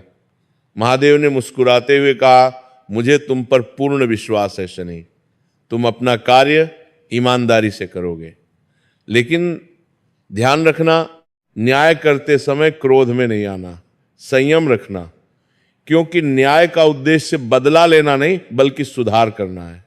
शनिदेव ने कहा, जी महादेव, मैं आपकी बात ध्यान में रखूंगा। इसके बाद शनिदेव अपने नए लोक यानी शनि लोक में चले गए। वहां उन्होंने अपना निवास बनाया, उन्होंने अपना कार्य प्रारंभ किया। वे प्रत्येक प्राणी के कर्मों का लेखा जोखा रखने लगे। शनिदेव ने एक विशाल पुस्तक बनाई जिसमें प्रत्येक प्राणी के कर्मों का लेखा लिखा जाता था। जब कोई प्राणी अच्छा कर्म करता तो वो लिखा जाता, जब कोई बुरा कर्म करता तो वो भी लिखा जाता। फिर समय समय पर शनिदेव उन कर्मों के अनुसार प्राणियों को फल देते। यह काम अत्यंत जिम्मेदारी भरा था। शनिदेव को प्रत्येक प्राणी पर नजर रखनी होती थी। उन्हें यह देखना होता था कि कौन क्या कर रहा है। फिर उन्हें निर्णय लेना होता था कि किसे कितना दंड या पुरस्कार देना है। शनिदेव ने अपना कार्य अत्यंत ईमानदारी और निष्पक्षता से किया। उन्होंने किसी का पक्षपात नहीं किया, चाहे वो कितना भी शक्तिशाली हो, चाहे वो देवता हो, राजा हो या सामान्य मनुष्य, सभी को उनके कर्मों के अनुसार फल मिला। समय बीतता गया और शनिदेव की ख्याति पूरे ब्रह्मांड में फैलने लगी। लोग उन्हें न्याय का देवता मानने लगे। कुछ लोग उनसे डरते थे क्योंकि उन्हें लगता था कि शनिदेव उन्हें दंड देंगे। दो लगते थे, लेकिन जो लोग सच्चे कर्म करते थे वे शनिदेव से नहीं डरते थे। एक बार की बात है, पृथ्वी पर अयोध्या नगरी में एक महान राजा राज करते थे। उनका नाम था राजा हरिश्चंद्र। राजा हरिश्चंद्र अत्यंत धर्मात्मा और सत्यवादी थे। वे कभी झूठ नहीं बोलते थे। वे अपनी प्रजा का बहुत ध्यान रखते थे। उनके राज्य में सभी सुखी थे। राजा हरिश्चंद्र की एक सुंदर पत्नी थी जिनका नाम था रानी तारामती। उनका एक पुत्र भी था जिसका नाम था रोहिताश्व। राजा हरिश्चंद्र का परिवार अत्यंत सुखी था। राजा के पास अपार धन संपत्ति थी। उनका राज्य समृद्ध था। एक दिन देवलोक में देवताओं की सभा हो रही थी। सभी देवता एकत्रित हुए थे। इंद्रदेव, अग्निदेव, वरुणदेव सभी थे। वहां शनिदेव भी उपस्थित थे। देवताओं में चर्चा हो रही थी कि पृथ्वी पर कौन सबसे धर्मात्मा और सत्यवादी है। इंद्रदेव ने कहा, पृथ्वी पर राजा हरिश्चंद्र सबसे महान है, वे अत्यंत सत्यवादी है, उन्होंने कभी झूठ नहीं बोला। कुछ देवताओं ने कहा, हाँ ये सच है, राजा हरिश्चंद्र बहुत महान है। लेकिन कुछ देवताओं को संदेह था। उन्होंने कहा, राजा हरिश्चंद्र के पास सब कुछ है, धन है, संपत्ति है, सुखी परिवार है, इसीलिए वे सत्य का पालन करते हैं। यदि उनके पास कुछ न हो, यदि उन्हें कष्ट हो, तो क्या वे फिर भी सत्य का पालन करेंगे? ये बात सुनकर शनिदेव को विचार आया। उन्होंने सोचा कि ये सच में एक अच्छा प्रश्न है, क्या राजा हरिश्चंद्र विपत्ति में भी सत्य का पालन करेंगे? शनिदेव ने निश्चय किया कि वे राजा हरिश्चंद्र की परीक्षा लेंगे। इसके बाद शनिदेव ने राजा हरिश्चंद्र की कुंडली में प्रवेश किया। ज्योतिष के अनुसार प्रत्येक व्यक्ति की कुंडली में 9 ग्रह होते हैं। जब कोई ग्रह किसी व्यक्ति की कुंडली में प्रवेश की कुंडली में करता है तो उस व्यक्ति के जीवन पर उस ग्रह का प्रभाव पड़ता है। शनिदेव जब किसी की कुंडली में प्रवेश करते हैं तो उसे शनि की 7.5 या ढैया कहा जाता है। ये समय अत्यंत कठिन होता है। इस समय व्यक्ति को अनेक कष्ट होते हैं, जीवन में अनेक समस्याएं आती हैं। जब शनिदेव राजा हरिश्चंद्र की कुंडली में प्रवेश किए तो राजा हरिश्चंद्र के ये जीवन में अचानक परिवर्तन आने लगे। पहले तो छोटी छोटी समस्याएं आईं, राज्य में कुछ समस्याएं उत्पन्न होने लगीं, फिर धीरे धीरे बड़ी समस्याएं आने लगीं। एक दिन ऋषि विश्वामित्र राजा हरिश्चंद्र के दरबार में आए। विश्वामित्र अत्यंत शक्तिशाली ऋषि थे। उन्होंने राजा से कहा, हे राजन, मैंने सुना है कि आप अत्यंत दानी हैं, क्या आप मुझे दान देंगे? राजा हरिश्चंद्र ने तुरंत कहा, अवश्य, शिवर, आप जो चाहे मांग लें, मैं आपको दान दूंगा। श्री विश्वामित्र ने कहा, तो मुझे आपका संपूर्ण राज्य दान में दे दीजिए। ये सुनकर राजा हरिश्चंद्र वाक रह गए। उन्होंने अपना संपूर्ण राज्य दान में देने का वचन दे दिया था, लेकिन राजा हरिश्चंद्र सत्यवादी थे। उन्होंने अपना वचन नहीं तोड़ा। उन्होंने अपना संपूर्ण राज्य ऋषि विश्वामित्र को दान में दे दिया। इस प्रकार राजा हरिश्चंद्र ने अपना राज्य, अपना धन, अपनी संपत्ति सब कुछ खो दिया। वे अपनी पत्नी और पुत्र के साथ राज्य से बाहर निकल गए। उनके पास कुछ भी नहीं बचा था। वे सामान्य मनुष्य की तरह रहने लगे। फिर ऋषि विश्वामित्र ने राजा से अपनी दक्षिणा की मांग की। उन्होंने कहा, राजन, आपने मुझे राज्य तो दे दिया, लेकिन मेरी दक्षिणा? राजा हरिश्चंद्र ने कहा, जशिवर, मेरे पास अब कुछ भी नहीं है, लेकिन मैं आपको दक्षिणा अवश्य दूंगा। कृपया मुझे कुछ समय दें। इसके बाद राजा हरिश्चंद्र को दक्षिणा देने के लिए अपनी पत्नी और पुत्र को बेचना पड़ा। रानी तारामती और राजकुमार रोहिताश्रु को एक सेठ ने खरीद लिया। राजा हरिश्चंद्र को ये करते हुए अत्यंत कष्ट हुआ, लेकिन उन्होंने अपना वचन निभाया।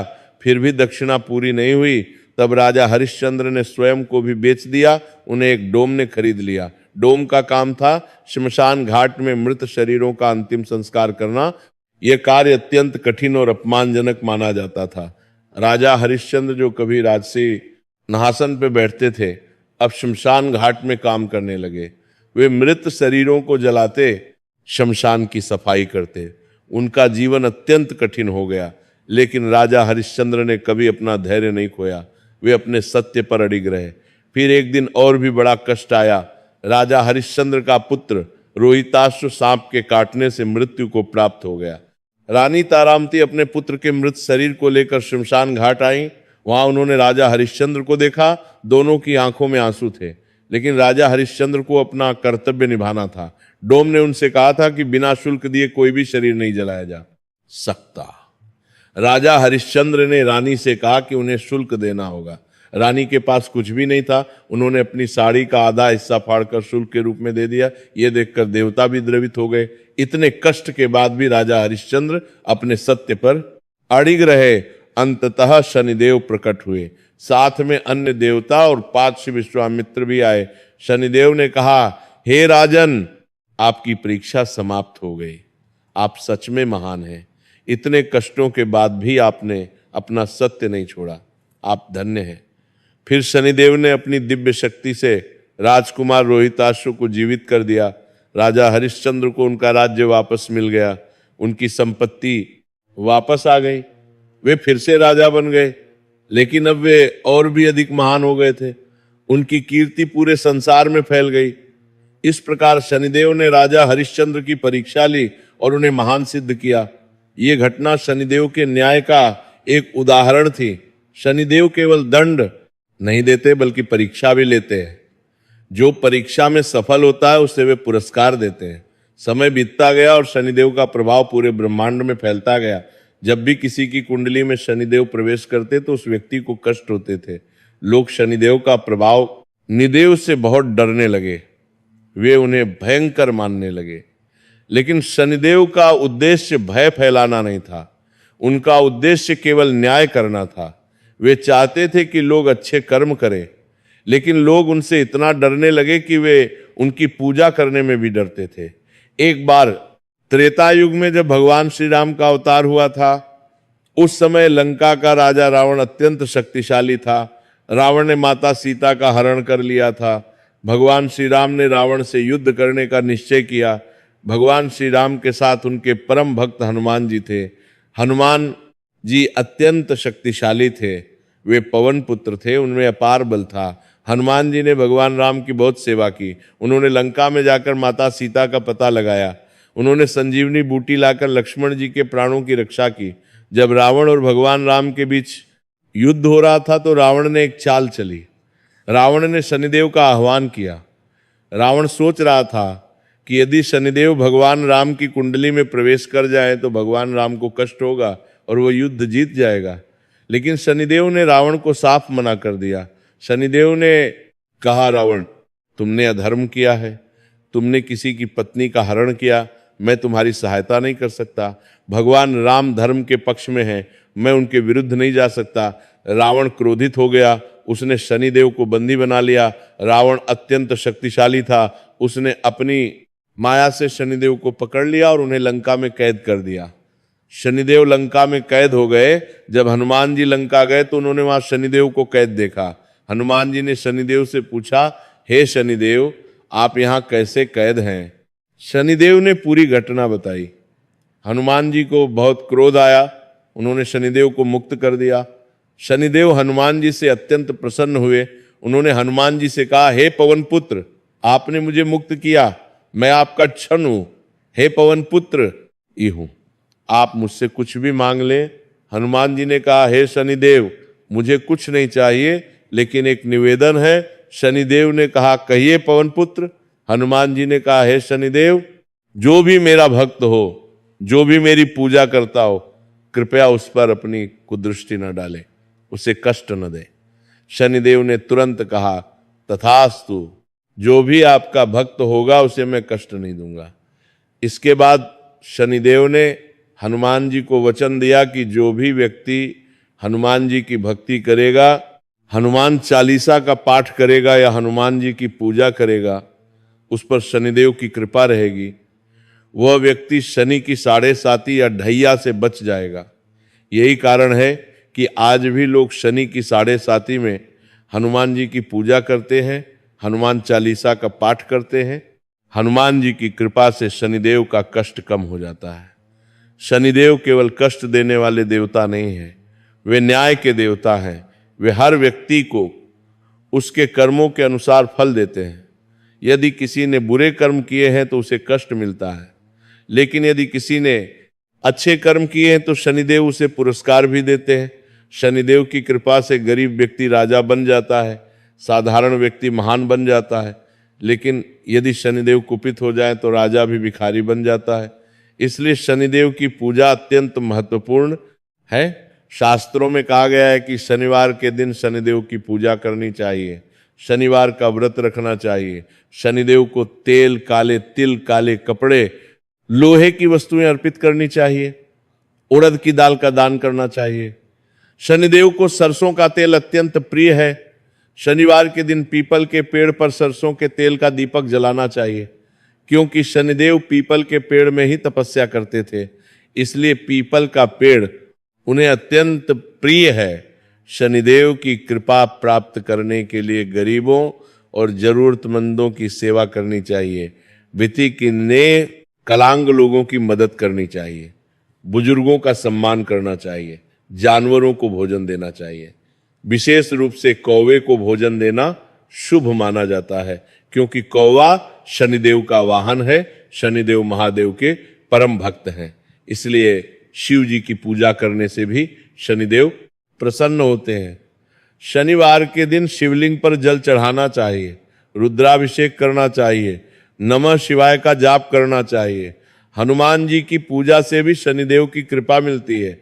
शनिवार के दिन हनुमान मंदिर जाना चाहिए, हनुमान चालीसा का पाठ करना चाहिए, हनुमान जी को सिंदूर और तेल अर्पित करना चाहिए।